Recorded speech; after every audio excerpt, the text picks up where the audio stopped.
Imagine waking up, looking out into the fresh winter snow, and seeing a single pair of heavy footprints, leading from the dark woods straight to your back door, but no footprints leading back out.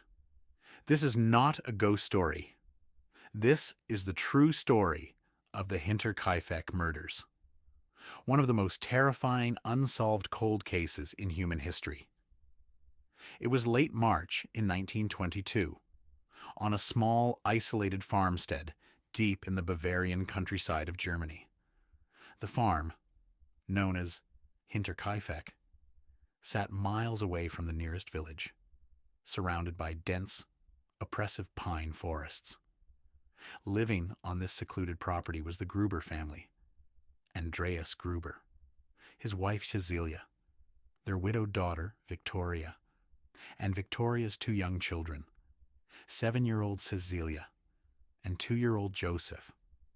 To the outside world, the Grubers were quiet, reclusive, and deeply distrusted by their neighbors. But inside the walls of that lonely farmhouse, something sinister was closing in. 6 months before the tragedy, the family's maid suddenly quit, packing her bags in the middle of the night. She claimed the farm was haunted, swearing that she constantly heard whispering voices, footsteps echoing above her head, and unseen eyes watching her from the dark corners of the attic. The family dismissed her fears as foolish superstitions. But soon, the dread became impossible to ignore. In the days leading up to the end of March, chilling occurrences began to stack up. First, Andreas Gruber stepped outside after a heavy snowfall, only to find footprints in the snow. They stretched from the tree line of the surrounding forest, straight toward the barn. But when he searched the ground, there were no footprints heading back into the woods. Whoever made those tracks was still somewhere inside the perimeter. Then came the noises. At night, when the farm was swallowed by pitch-black darkness, heavy, slow steps could be heard pacing directly across the wooden floorboards of the attic. Yet every time Andreas gathered his courage and searched the house, he found nothing. Things quickly took a stranger turn. Keys to the house mysteriously vanished from inside locked drawers. A strange, unfamiliar newspaper, printed miles away in Munich, was found sitting on the kitchen table, even though no one on the farm had purchased it. Outside, the heavy padlock to the tool shed was forcefully snapped open, and someone had tampered with the locks on the barn door. Andreas shared these unsettling events with a neighbor, but refused any offer of help, brushed off the idea of calling the local authorities, and refused to buy a gun for protection. He believed he could handle whatever was lurking around his home. On March 31st, a new maid arrived at Hinterkaifeck. Her name was Maria Baumgartner. She was 44 years old, eager for a fresh start, and relieved to have finally landed a job. It was her very first day on the farm. She stepped through the front door, unpacked her belongings in her small bedroom, and felt a cold, lingering chill in the air, completely unaware that the shadow lurking in the dark rafters above was about to strike.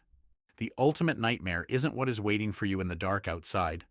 It is what has been patiently waiting for you inside your own home. By Tuesday, April 4th, 4 long days had passed since anyone in the nearby village had seen a single member of the Gruber family alive. Young Cecilia had missed school for several days in a row, and her seat remained empty without explanation. The postman had arrived at the farm, left the daily mail, and noticed that the previous day's letters were still sitting completely untouched. Concern among the neighbors turned into a heavy, uncomfortable dread. A local man named Lorenz Schlittenbauer, along with 2 other brave villagers, decided to head down the long, muddy path toward Hinterkaifeck to check on the family. When they arrived, the property was dead silent.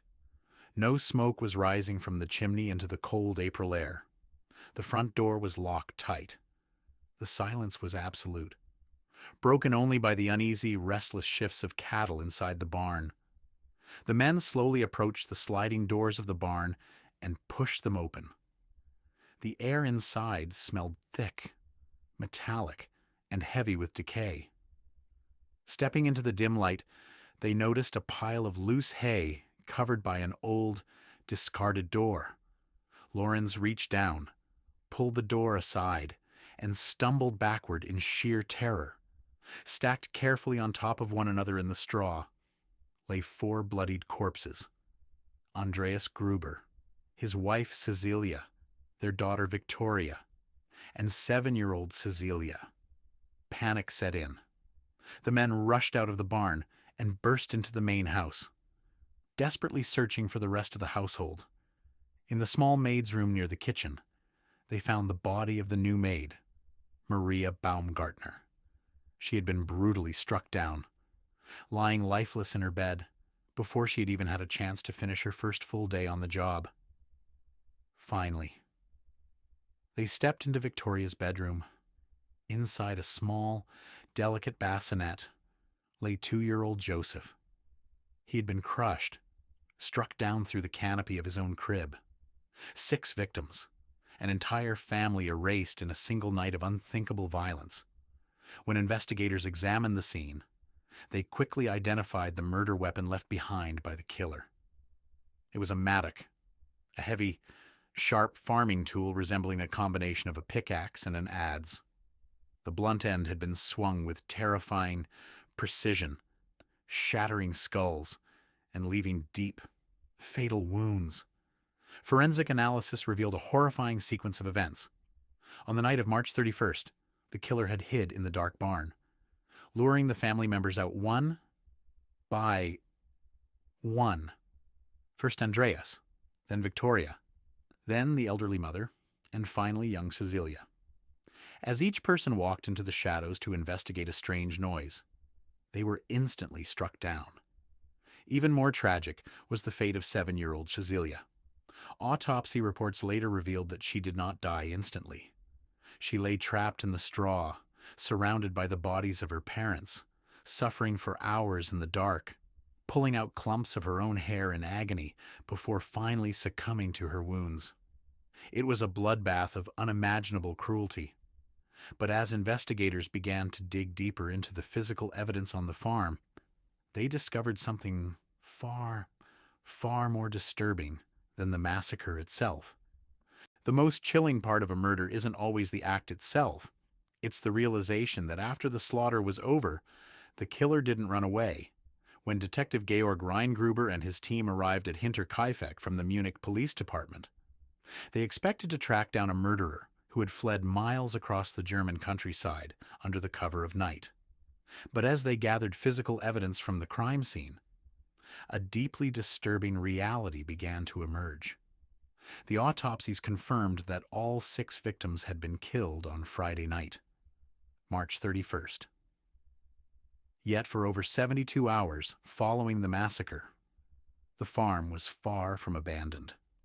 Multiple witnesses from the surrounding area testified that on Saturday and Sunday, smoke was seen steadily rising from the farm's brick chimney. Someone was lighting fires, keeping warm, and heating water in the kitchen fireplace. When police entered the house, they found half-eaten meals sitting on the kitchen table. Bread, cured meat, and fresh milk had been taken from the pantry and consumed. The killer had sat down in the Gruber kitchen, comfortably eating the family's food, while 6 decaying bodies lay cold just a few feet away in the barn and bedrooms. It didn't stop there. The livestock in the barn, several cows and horses, had been fed, watered, and milked consistently throughout the entire weekend. The killer had taken the time to maintain the daily routine of the farm. The family dog, a small Pomeranian, was found tied up near the barn. He had been fed, but had clearly been beaten across the face. likely for barking endlessly at the stranger who was walking around the property. In the attic, investigators found the final, horrifying clue. Two clear impressions were left in the straw in the loft, showing where someone had been lying down for days, watching through small cracks in the floorboards. Beside the makeshift bed lay a pair of used matches and small scraps of food. The killer had spent days living in the attic, watching the family, waiting for the perfect moment to strike. And after slaughtering every single soul on the property, they simply chose to stay. They slept in the family's beds, cooked meals in their kitchen, tended to their livestock, and walked through the dark hallways, living casually alongside 6 rotting corpses for 3 full days. Why did they stay? Were they resting after a brutal crime? Were they searching the house for something specific? Or did they simply take a twisted, sadistic pleasure in living out the stolen lives of their victims? When police finally searched the house for a possible motive, they checked the drawers where the Grubers kept their fortune. Gold coins, paper currency, and valuable jewelry were lying completely untouched in open view, which meant robbery was not the main motive, and a dark, personal secret was about to be unleashed. If it wasn't money, and it wasn't a robbery gone wrong, who wanted an entire family wiped off the face of the earth? The absence of a clear motive baffled the Munich police. If a traveling criminal or a desperate thief had broken into Hinterkaifeck, they would have taken the vast amount of cash sitting right on the tables. But the killer didn't take a single coin. This was personal. This was pure, calculated hatred. As news of the monster of Hinterkaifeck spread across Europe, theories began to flood in, and suspicion quickly fell on those closest to the farm. The primary suspect was Lorenz Schlittenbauer, the neighbor who had organized the initial search party. Lorenz had a complex, dark history with the Gruber family. Years earlier, following the death of Victoria's husband, Lorenz had a romantic relationship with her. When Victoria gave birth to her youngest child, Joseph, Lorenz was named as the father. However, rumors swirled that Lorenz disputed the paternity, leading to bitter court battles over child support. Furthermore, dark secrets hung over the Gruber home. Official court records revealed that Andreas Gruber and his daughter Victoria had been convicted years earlier of committing incest, raising endless questions about who Josef's real father actually was. Did Lorenz kill the family in a fit of rage to avoid paying alimony? When he discovered the bodies, witness reports noted that he moved corpses around, unlocked doors before police arrived, and handled the murder weapon with his bare hands. Was he trying to cover up evidence? Or was he simply a shocked neighbor making fatal mistakes? Lorenz was interrogated extensively, but no direct proof ever tied him to the crime, and he maintained his innocence until his death. Another terrifying theory pointed to a ghost from the past. Victoria's husband, Karl Gabriel. Karl had supposedly been killed in the trenches of France during World War I in 1914, but his body was never officially recovered. For years, rumors persisted that Karl had survived the war, slipped back into Germany, and discovered his wife had moved on and borne a child with another man. Driven mad by betrayal, did the forgotten soldier return to his old home, hide in the attic, and exact his ultimate bloody revenge? Several soldiers from Karl's unit claimed they saw him die, but without a body. The shadow of Karl Gabriel hung heavy over the investigation. Over the decades, police interviewed more than 100 suspects. They questioned local vagrants, discharged soldiers, and surrounding neighbors. In a desperate attempt to find answers, the skulls of the 6 victims were removed, stripped of flesh, and sent to spiritual mediums in Munich, hoping clairvoyants could see into the minds of the dead.